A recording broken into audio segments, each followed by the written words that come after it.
All right, sports fans, how's everybody out there doing? William Martin coming at you one more time here on YouTube with another edition of the 300 Pounds of Sports Knowledge Podcast. The Boston Celtics are one of those sports franchises that are defined by their championship lore. And if a Celtics player wants to be a part of that fraternity, then he needs to bring the Larry O'Brien trophy to Beantown.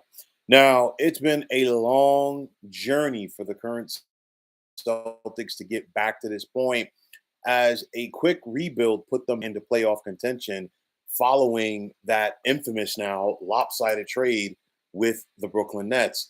And as the Celtics came from that trade, that sent Kevin Garnett and Paul Pierce to Brooklyn. And, we saw them get 3 first round picks back. And of course, 2 of those picks ended up being Jason Tatum and Jaylen Brown. Well, you know what? Ever since then, the Celtics have consistently been in contention for that NBA championship. They just have been unable to get over that hump until now. Now, it all came together for the Boston Celtics this season. We saw the Celtics win 64 games during the regular season, which was tops in the National Basketball Association. They went 16-3 in the postseason as they were able to claim their record-setting 18th NBA title. Now, in the finals, it was all about the Celtics' defense as they made life tough for the Dallas Mavericks' 2 biggest stars in Luka Doncic and, of course, Kyrie Irving. For the series, Irving shot 41% from the field while he averaged just under 20 points per game. And if you think about what Kyrie was doing in the previous series against the Minnesota Timberwolves, I mean, he simply could not be stopped. Luka Doncic still got his points, but he had to work for it. And you think about that long, frustrating wingspan of one Jaylen Brown that gave him problems throughout this series.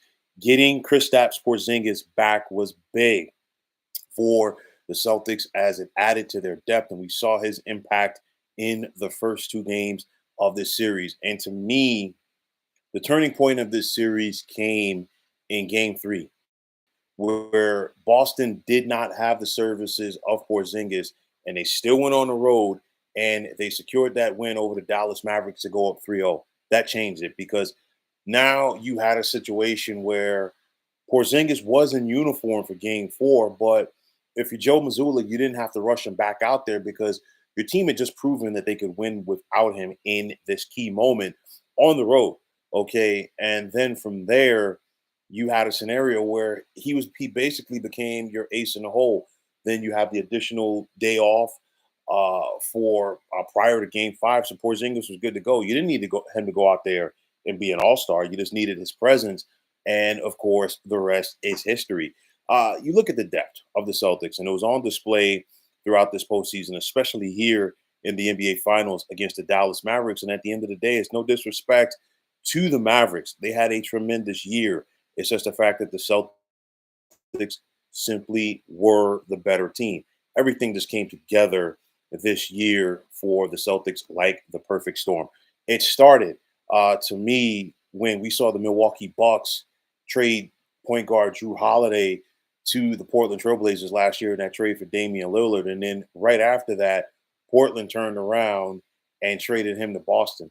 Drew Holiday was eager to get back into the Eastern Conference, and a lot of us said, well, you know what? That puts the Celtics right there in championship contention. Getting Kristaps Porzingis from the Washington Wizards, and you're talking about a guy, a proven big who can score and rebound, and I think he was locked in for these finals. Unfortunately, he got hurt in game number 2, and he's set to have surgery. But having Porzingis out there in that postseason made a difference for the Celtics. And at the end of the day, it took some pressure off of Jason Tatum and Jaylen Brown in this series. Now, the Celtics have quickly bought into what Joe Mazzulla was selling. I mean, it was a very interesting, to say the least, situation for Mazzulla when he took over prior to last season. Okay. And he got the Celtics to the Eastern Conference Finals, and it looked like they were going to get to the NBA Finals before Jason Tatum got hurt in that game 7 against Miami. But nonetheless, you came back from that. This team got better over the offseason, and they focused on what Joe Mazzulla was selling. And to me, I know Joe Mazzulla never played in the NBA, but if you follow his career, playing collegiately at West Virginia for Bob Huggins, and you think about Bob Huggins, if you're going to play for Bob Huggins, you got to know your ins and outs. You got to be tough, and you got to play D. And you look at this Celtics team, they embodied all of that. This was a good defensive team all season long. They were very selfless, okay, at each end of the floor as they did whatever it took in order for the team to be successful. And that right there is big. Now, these current Celtics, and I'm talking about, the guys at the forefront of this team, Jason Tatum and Jalen Brown, they're champions. And they answered a lot of questions that no longer are going to be coming up, for years. I was in that category, okay, where I didn't know if they could do it due to the fact that Jason Tatum and Jalen Brown's styles to me were similar. I felt like they played the perimeter too much. But I think bringing in Drew Holiday, okay, a veteran point guard with a championship pedigree in every place that Drew Holiday has gone, he's made the teams around him better. He's a legit point guard in every sense of the word. And he had something to prove after the Milwaukee Bucks gave up on him. And I just really think this was the perfect scenario for him. It was one of those where at first I questioned them parting with Marcus Smart because I felt like he was a heart and soul of that team. But getting a guy like Drew Holiday helps. Bringing in a guy like Kristaps Porzingis, helps immensely and has helped immensely. And getting back to Brown and Tatum. Of course, we saw Brown do his thing in the NBA Finals. He's the Finals MVP. Jason Tatum, I know people are going to sit up there and criticize his scoring, but I'm like, listen, this guy went out there and balled. He did all of the little things that the Celtics needed him to do in order to win. And like I said before, now you're a part of that fraternity.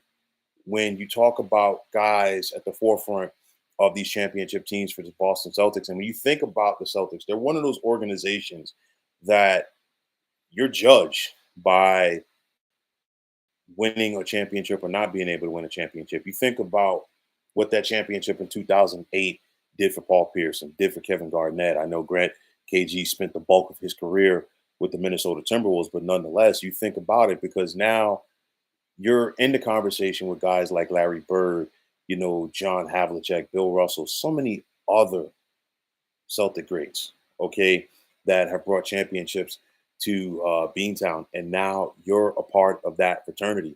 Uh, they got it done after being so close for so many years. I mean, you think about it, 5 times since 2017 that the Celtics have at least gotten to the NBA Finals, and they were finally over that hump.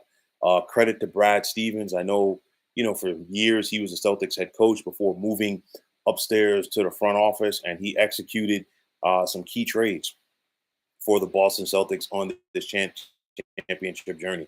I know that some people are going to overlook what I'm about to say, but you know what? Let's not forget about Danny Ainge and all of this. And I know that Danny Ainge made some moves that some people would question, but I'll tell you like this. You think about it. Danny Ainge about 10 years ago fleeced the Brooklyn Nets. Okay.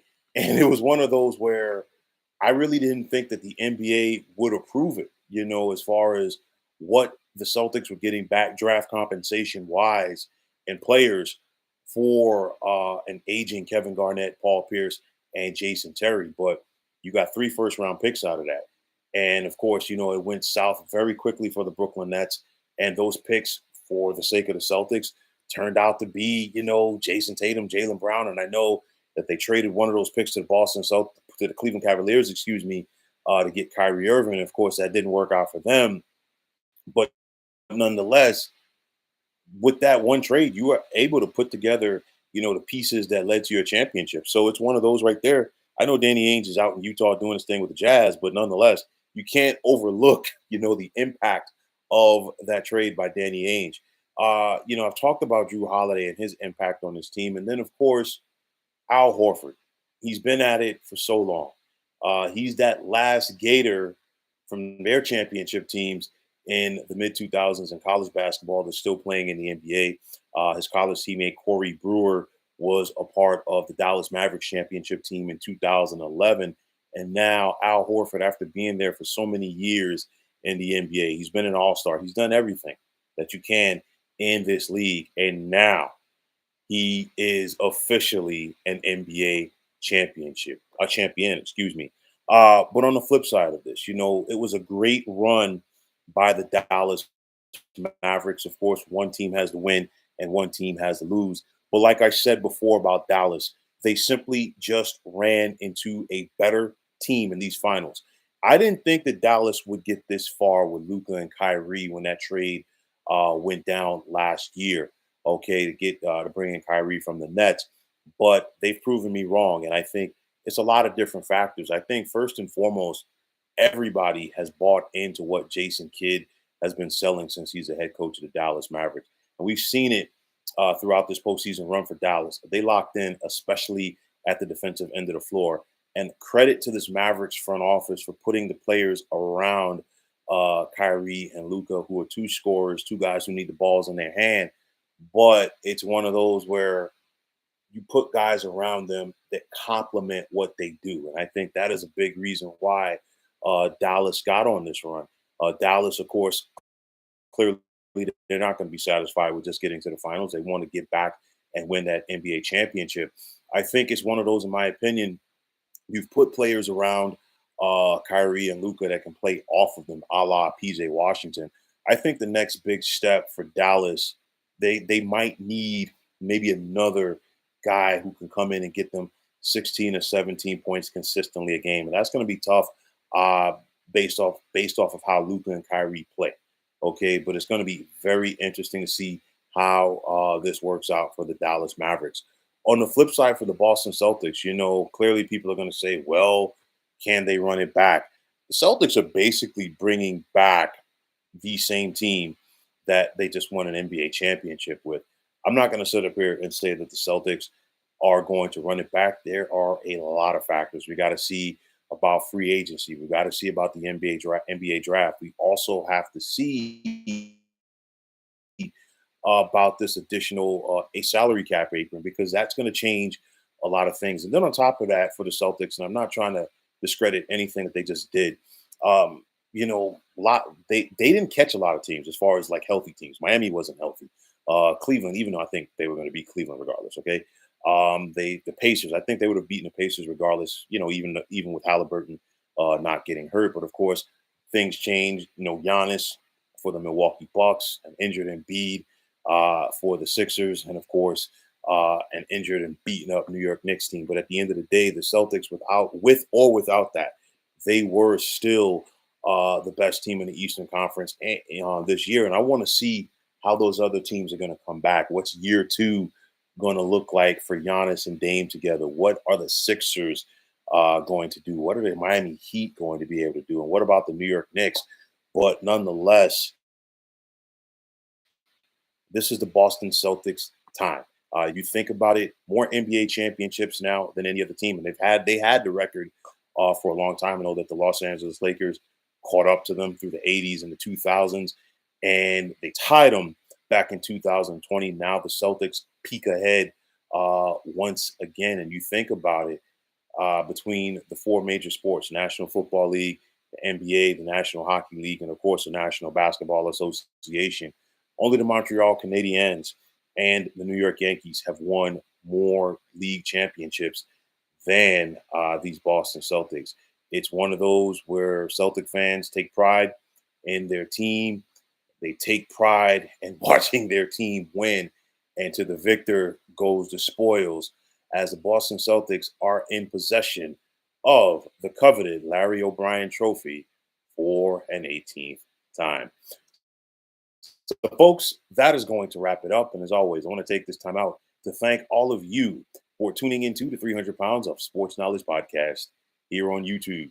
I want to take this time out to thank all of you fine folks out there for tuning in. And if you haven't already, please feel free to subscribe to this channel. Now, if you're on the X, formerly known as Twitter, please feel free to follow me at 300 Pounds of Sports. And like I always say, if you follow me, it will be my pleasure to follow you right back. There's also the sports discussion group on Facebook at the Sports Depot 365. Now you can check it out. Drop a line and be a part of one of the better sports debating sites going on social media. So, once again, fine folks, my name is William Martin, and I am signing off. And I'm saying take care and have yourselves a wonderful day.